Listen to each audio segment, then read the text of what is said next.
Silakan Kak Karmila. Iya, terima kasih. Assalamualaikum warahmatullahi wabarakatuh. Selamat sore, terima kasih pimpinan teman-teman Komisi 10 juga dari Cirebon ya, Wakil Bupati Cirebon dengan jajaran Direktur Perkotaan Kemendagri, terus tadi ada Wali Kota Bengkulu dan Pak Sekda dari Banjar. Eh, Pertama saya ingin ini semacam mengingatkan juga dan juga menyarankan pimpinan. Kemarin ada kejadian, jadi ini Pak mengingatkan kejadian bahwa mungkin kalau sudah melihat daripada berita terakhir adanya runtuh yang namanya Tangsi Belanda, cagar budaya yang ada di Siak di Riau. Nah, begitu kita tadi mendengarkan paparan, kami mengapresiasi kehadiran daripada para kepala daerah yang hadir di sini untuk bagaimana cagar budaya kita ini sangat diperhatikan, harus berkelanjutan dan segala macam. Tapi tantangan kita selalu adalah pembatasan ataupun keterbatasan anggaran, dan yang kedua tentu kebudayaan itu bukan menjadi suatu strategis dan prioritas. Nah, kita harus melihat ini secara jelas dan tentu harus ada solusi yang benar-benar ringkas. Keberlanjutan itu tidak hanya dalam bentuk pendanaan, tapi keberlanjutan dalam bentuk bagaimana cagar budaya ini bisa terus-menerus dan juga jangan menjadi korban ataupun membuat sesuatu di mana kita mempertahankan cagar budaya tapi barangnya rapuh. Nah, ini pimpinan, ternyata yang kemarin Tangsi Belanda itu, ini diduga bahwa itu proyek 2018 dan itu yang rubuh. Bukan zaman 2 abadnya Belanda kayunya. Nah, ini Pak menjadi sementara kita menunggu perehapan itu butuh waktu, giliran dengan semua 514 kabupaten kota dan 38 provinsi. Semua tadi rata-rata kita lihat prioritas ada 6 sampai 7 cagar budaya yang harus dipelihara. Nah, tentu kami juga berharap masukan-masukan dari Cirebon, Banjar, dan juga Bengkulu untuk menjadi di antara itu yang mana prioritas. Dengan prioritas seperti ini kami bisa nanti menyampaikan pada Menbud untuk yang mana yang kita dahulukan. Tentu yang didahulukan ini ada penilaian dari tim ahli cagar budaya.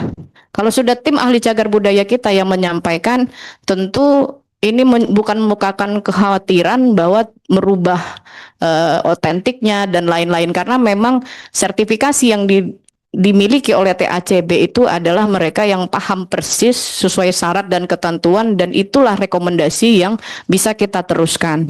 Karena Bapak Ibu, untuk kebudayaan ini memang dari dulu kan ada beberapa provinsi yang dinas kebudayaannya itu bergabung dengan dinas lain. Nah, ini lebih berat lagi, berarti anggarannya semakin berbagi. Sedangkan yang sendiri saja, dinas kebudayaan seperti kami yang di provinsi itu sendiri, itu juga tidak terhandle dengan baik juga. Karena pasti banyak kegiatan seperti tadi ada seremonial ya, acara-acara lain yang memang harus didahulukan, tapi di satu sisi cagar budaya ini harus dipertahankan bagaimana barang ini tidak rubuh dan tetap mengedepankan otentiknya. Jadi kami ingin mendengar ataupun disampaikan dari yang hadir di sini kepala daerah yang mana yang harus diprioritaskan untuk cagar budaya yang benar-benar kita dahulukan prioritas untuk pembangunan berkelanjutannya.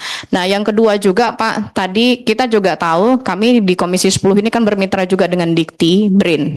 Nah, ini juga bisa dimanfaatkan untuk risetnya tadi.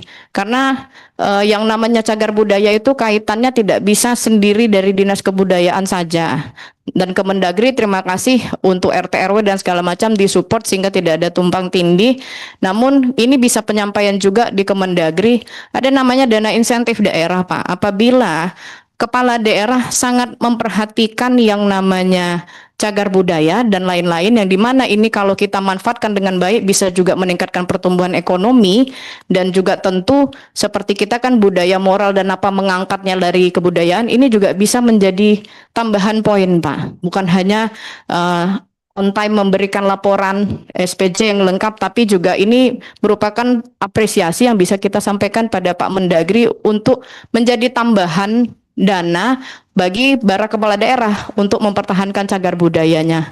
Nah, kami berharap kita tidak bekerja sendiri sehingga apalagi Pancacagar Budaya ini kan kita lagi merevisi juga untuk undang-undang. Kita berharap kita melihat sesuatu itu juga secara realistis, sehingga tidak hanya mengedepankan keinginan kita, karena juga kita lihat seperti yang di sini yang Kota Bengkulu anggaran banyak yang kecil dari 2024 sampai 26 dari 100 juta jadi 37 juta 800. Nah, dari sini kan kita semakin melihat bahwa ini semakin sedikit gitu loh support dana anggaran untuk di Dinas Kebudayaan.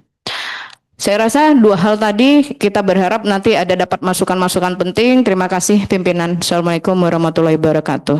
Waalaikumsalam warahmatullahi